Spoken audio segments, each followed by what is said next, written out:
Greetings and salutations, everyone. I hope everyone is still doing well, and welcome to today's bonus. Before we jump into today's bonus, a couple links. As many of you know, I rely on Patreon, PayPal, channel membership, and the merch to help the channel to continue to grow and go. Links to Patreon, PayPal, and channel membership is in the description below. Merch displayed directly under the video.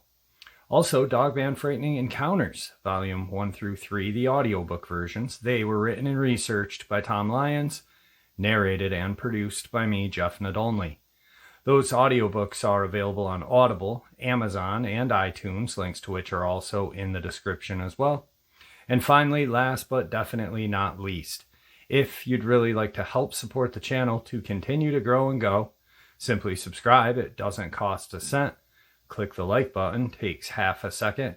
If you don't want to miss out on any of the informative uploads I put out daily, click that bell icon, and folks, please leave a comment. Why? Well, because all of these things really do help the channel to continue to grow and go. And yes, folks, they definitely do matter. Now, everyone, I have taken far too much of your time. Let's jump in to today's bonus, shall we? All right, folks, so today's bonus is some just absolutely terrifying experiences with a compilation of video clips from TikTok. And I'm going to let you guys decide on how you feel about them. I know how I feel about a few of them. I actually know a person that filmed one of them, and I do know the details on it, but that's for a later time. Let's jump into it. Today's first part of the upload. I've never shared this experience with anyone. My brother owns farmland which used to belong to the Tusarora tribe. We have paths down the left that goes between some trees to a clearing we made to put some scrap metal and store some old tractors. To the right leads to the house some 400 yards away. One night my brother was walking the dog, and she started growling and darted into the darkness. After struggling, she came back, whimpering and covered in blood. He went in after her with his rifle and found she severely injured a lone coyote. The coyote was close to death, so we picked it up and carried it into the clearing a few yards further right to allow it to die in peace, since it was clearly near death. It stopped breathing after we lied it down, so we didn't need to shoot it. We went in and washed the blood off the dog, and her snout was stained with blood. The next day we went to the area to bury it in the daylight, because the area is really airy at night, and the backhoe is in the storage area, which has an evil vibe when the sun sets, so we don't ever go over there unless it's daytime. Anyway, we went to bury the coyote, except it disappeared into thin air. No tracks, no drag marks, but flecks of blood where it had lied. Things started to get weird after that. Fast forward a few months, and I was lying in bed in the dead winter around 4 a.m. I hear whistling coming from the storage area, and I know no one is over there. It gets closer and closer to my window. As I held my breath, I could hear it breathing on the other side of the thin trailer wall. Then one of our big Freightliners pulls up with headlights on the house, and I hear it disappear into the night. The driver described it as having a goat-like face and twitched as it ran awkwardly through the trees. We moved not long after that, and only returned to the farm during the day after the incident, but you can hear animals wail at night and whistle. Today's second part of the upload. My husband and I went on our first walk this morning after moving to the country. It's not the kind of country where your nearest neighbor is miles away, but we are surrounded by trees and empty fields. As we got about 30 feet away from the bridge road by our house, we noticed a creature standing on the bridge, just watching us. It looked like someone dressed all in black, just staring us down from the left side of the bridge. We walked closer and realized it was walking away.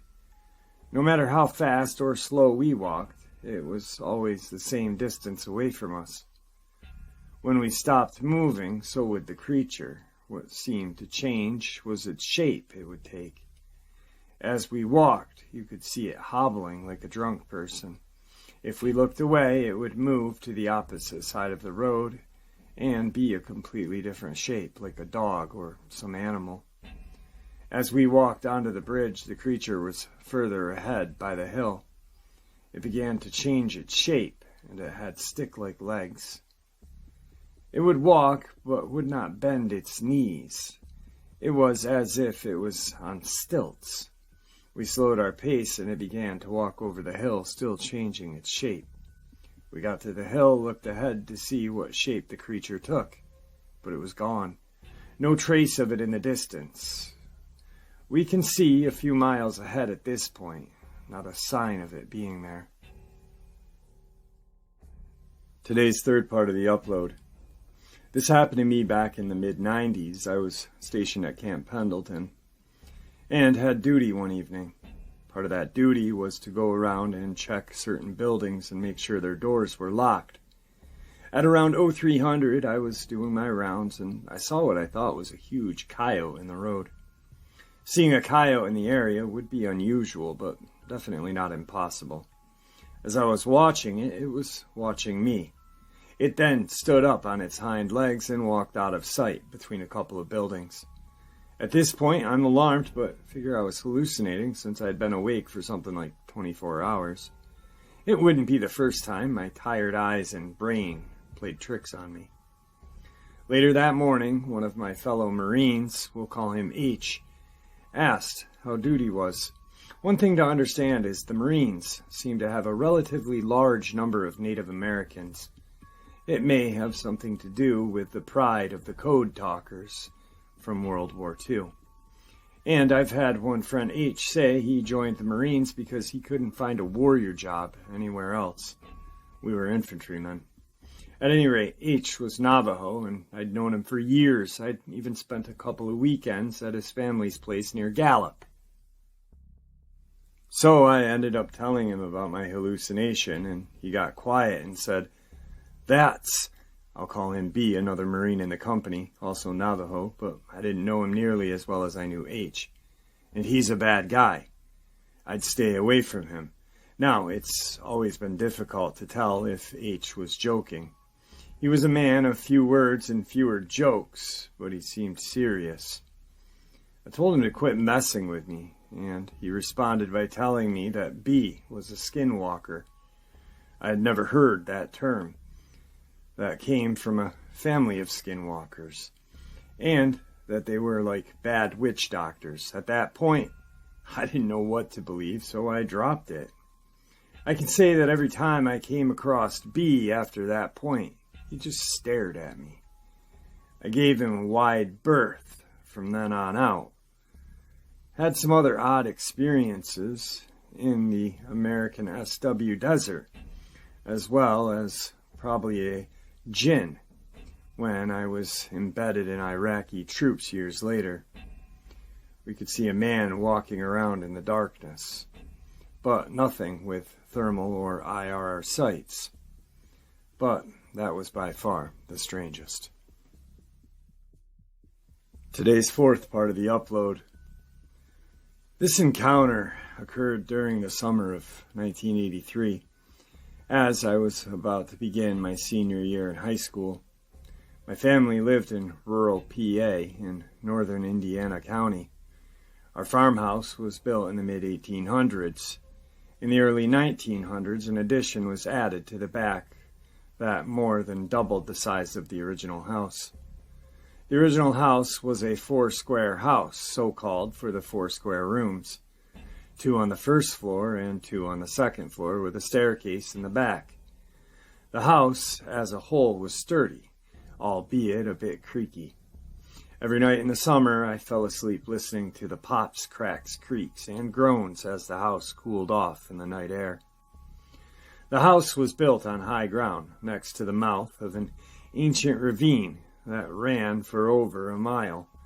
deeper and darker and rockier as it went down to the north branch of the little Mohanning Creek. The ravine was heavily wooded at the beginning, then the trees sparsened to a few old ones, rooted into the eroded rocks and the glacial tide. It was dark and cool and damp down there, even on the hottest summer days, and I spent many summer days down in those woods. I knew the plants, the trees, the birds, the deer. I heard much I couldn't see, like the rabbits running through the brush and the squirrels high and up scolding me as I walked. I could sense the ones that hid and made no noise, the bobcats lurking and the nocturnal critters and peeking at my back after I passed their burrows. Sometimes sudden waves of total silence would descend on the woods. The air would be still, the birds would silence themselves. I taught myself to stop at these moments and observe. I knew it wasn't me that made the animals go silent, so I figured something, a bobcat perhaps, was close by. I never saw what it was that caused that silence. But I love to imagine myself as a skilled tracker, nothing of the sort, of course, but I will claim to know those woods. I also had a bosom friend and companion as roamed the woods and ravines around my house, a big male German shepherd named Chap.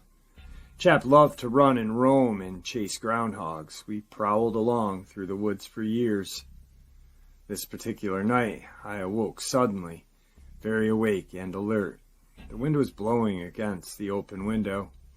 Our room had a crank-out window that were popular in the 70s when the house had been remodeled.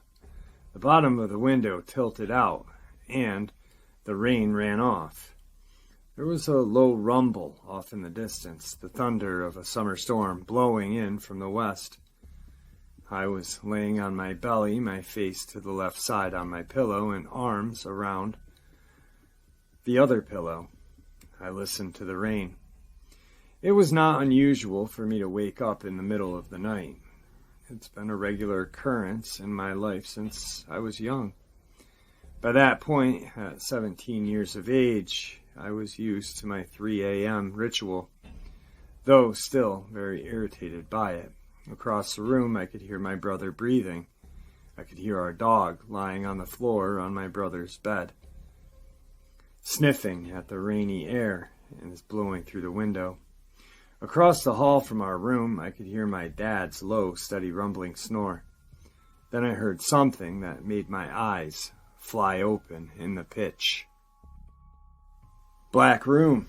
From down in the ravine off in the distance, I heard an animal call unlike any I had ever heard. It was a roar, a very angry roar, and to the best of my knowledge, the only apex predator in those woods was a bobcat. This was too deep and too throaty for a bobcat. Then I heard it again, surprisingly closer, a lot closer. I listened for my brother's breathing. Silence. He was awake. "What was that?" I loudly whispered. "I don't know," he whispered back. There was obvious concern in his voice. Then we heard it again. It had to be no more than 75 feet from the house, down at the corner of the yard where the trail led into the woods and down to the ravine.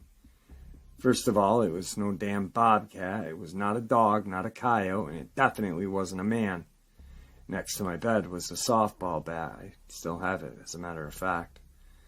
That night, all I wanted in the world was to slide my hand out from underneath my pillow and reach down and grab the ball bat. But I couldn't move.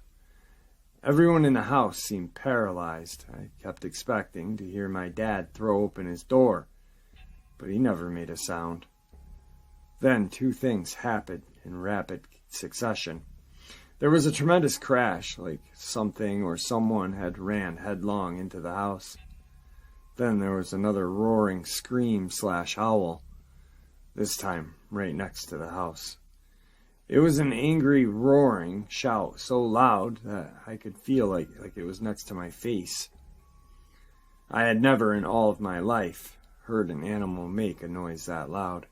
It was like a V8 engine with straight pipes, and it was running on full throttle. At that same time, there was a throbbing, low-frequency growl that seemed to make the house vibrate. All I could do was close my eyes and try to scream, but nothing came out. I must have passed out, because the next thing I know, it was morning, the sun was shining, the house was still there. I slept in, which was very unusual in my family. I went downstairs. My dad and brother had already left for the day. My mom stood at the sink, washing dishes. I looked at my mom wide-eyed. Surely she heard what happened. She met my eyes and pointed to the back porch of our house, a small side room that housed a washing machine, dryer, and coat closet. I walked to the back porch to see that the door had been ripped off its hinges and was lying right on the porch floor. In the coat closet, with his nose pressed as far back as it could go, lying in a puddle of his own urine, was Chap. He lay there whimpering for 2 days before he finally came out. Of course, I was given the task to fix the door. When it was up and repaired, I went to my mom and basically asked, "Are we going to pretend that nothing happened that night?" My mom sighed with obvious exasperation and said something along the lines of, "Well, what would you like to know? You know what that was? Your dad knows. I know. We all know. Not much to talk about other than how scary it was, and frankly, I don't need to talk about it, thank you. And my family, that was pretty much the end of it. I brought it up once, not long ago, and my dad shrugged. I know as much now as I did that night. I drive by there on occasion when I'm in the area. I stop on the old country road and listen a while. I listen to the wind and the birds. I listen a while and then I drive on. Today's final encounter. I was out on a hunt with one of my buddies, hoping to fill a moose tag in the region of Clearwater River drainage. Anyone familiar with the state knows that this locale is heavily timbered and a rugged area, difficult to navigate and hunt in. I'd been in here a few times before, and although it's difficult, it can also be a very rewarding hunting zone. We'd been working the hillside, hugging the river, stopping at times to make some calls in hopes of coming across a nice bull, but to no avail. Now, don't get me wrong, there is ample supply of wildlife here, but we are always looking for the next trophy. Whenever I hunt moose, the meat is donated and the rack is mine. To some of you, that may sound nuts, but I was single at this time in my life, and if you've never seen a large moose after it was butchered, you could damn near fill a small walk-in freezer with the meat. It is because of this that I typically donate my kills.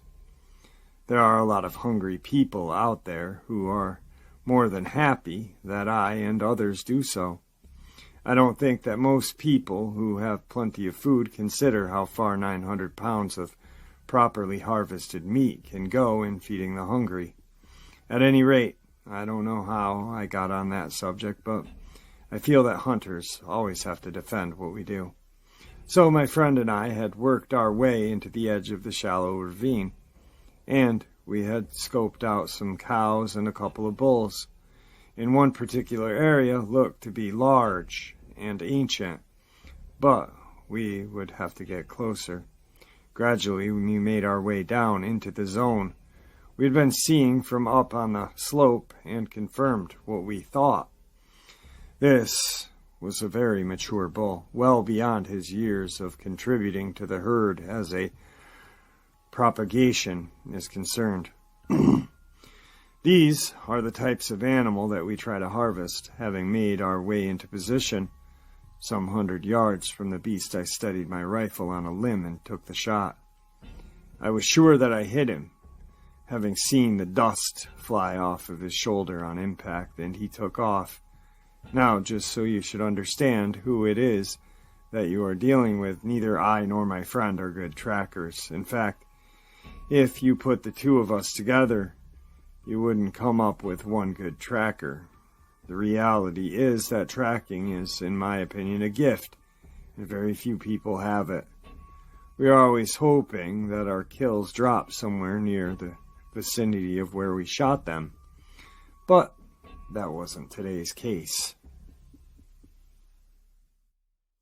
When we reached the spot where I had hit it, there was very little visible blood, but we knew the direction that he had began to run. We were doing our best, but found nothing. The forest seemed to be ever tightening around us. For 3 hours, we felt like we were going in circles, trying to follow its trail. We had just reached a spot where we were breaking out of the timber into somewhat clear slope, descending more than likely several hundred feet below us. As we sat for a moment, I pulled out my binoculars to have a look around the hill in hopes of seeing the bull, and noticed something dark moving in the tall grass near some scrub pines. From our angle, neither of us had a good look at whatever it was, so we backed into the cover of the woods and moved into a better position to see. Having moved some 200 feet to our left, we crept into position where we could now see a huge Sasquatch beside my dead bull. It was kneeling next to the bull with both of its hands placed flat on the animal's side. Neither one of us thought about shooting it, which is another aspect of a good hunter that your average person knows nothing about. We had a tag for that moose. There are laws, rules, and regulations that we have to follow to the letter. We didn't have a tag for shooting a squatch. No matter what you think or don't think about them personally, we were there, we had rifles, and we were not going to kill it unless we were attacked. We watched it for maybe 10 minutes as it sat next to the moose and looked around. At one point it seemed like he was petting it. I remember thinking to myself that maybe it was just really happy to find this fresh beast lying there.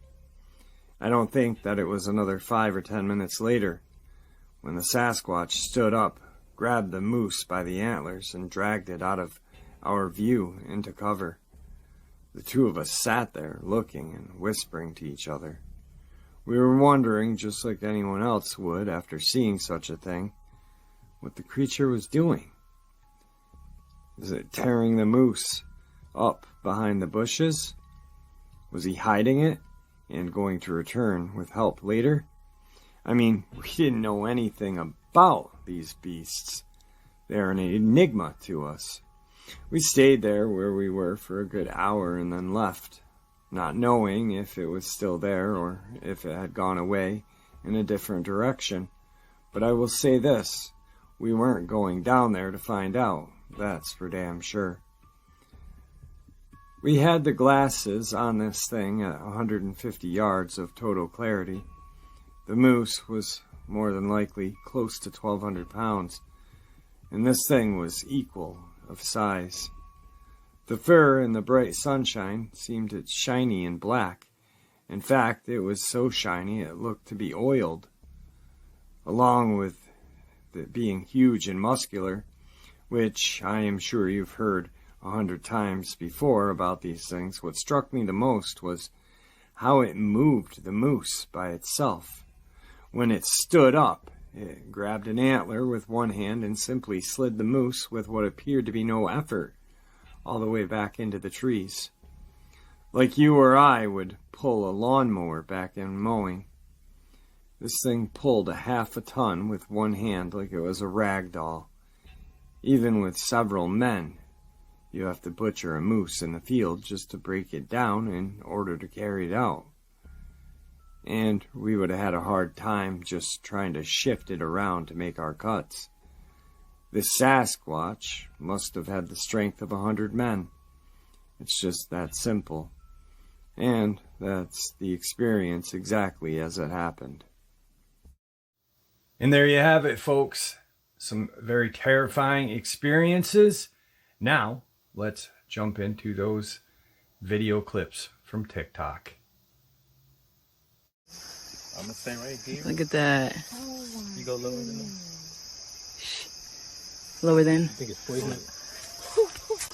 Wait, no, Britt, no. No, hold on. I'm Chill. going first. Oh, nah, go first. I'm about to take a picture of it. You gotta get lower than that. Look at him move. Oh my God. Uh-oh, it's about to catch something.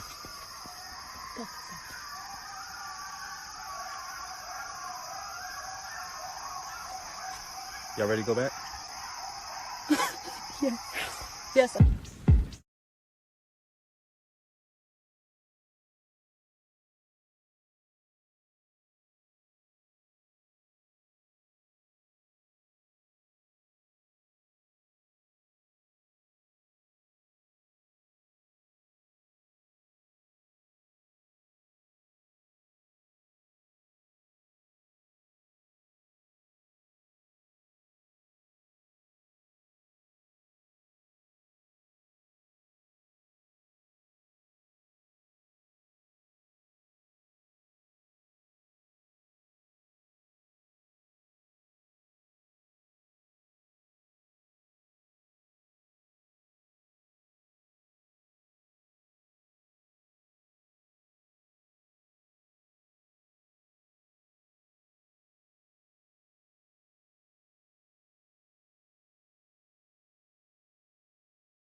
And there you have it, friends.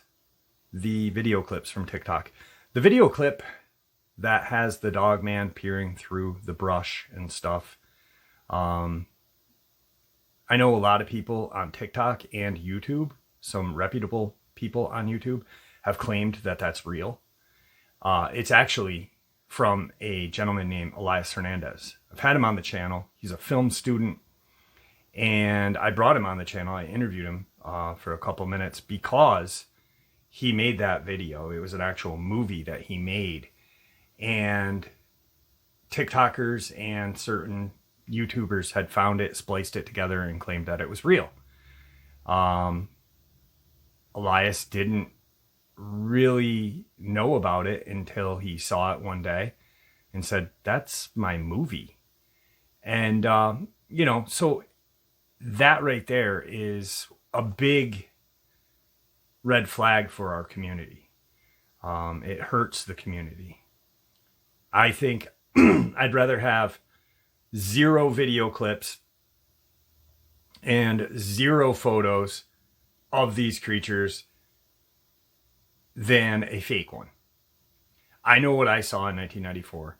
I know what other people have seen, judging by the emotions and their disposition as they tell it. These creatures are real. There's far too many historic events, historic experiences, yada yada. The government has talked about these creatures in Skinwalker at the Pentagon. Jonathan Axelrod, his family was harassed by a Dogman. So, I mean, it's kind of a no-brainer. These things exist. People are always going to say no, they don't until they've seen one. But to create a fake video hurts the community more than it does any good. And I hope you guys agree with me. If not, that's your own opinion as well. We're all entitled to it. With that, I'd like to thank you all for supporting the channel. It is, after all, your support that keeps the channel growing and going, and what gives people a chance to share their experiences, ideas, and theories judgment-free, simply treated with the respect we all deserve. Thank you. Please stay safe, happy, healthy, and ever vigilant, keeping an eye on our children, pets, family, friends. These creatures are real, they are out there, and dangerous. Share this information with the people you love and care about, and it may just help save their lives someday. Until next time, never stop asking questions, never stop searching for the truth, and God bless.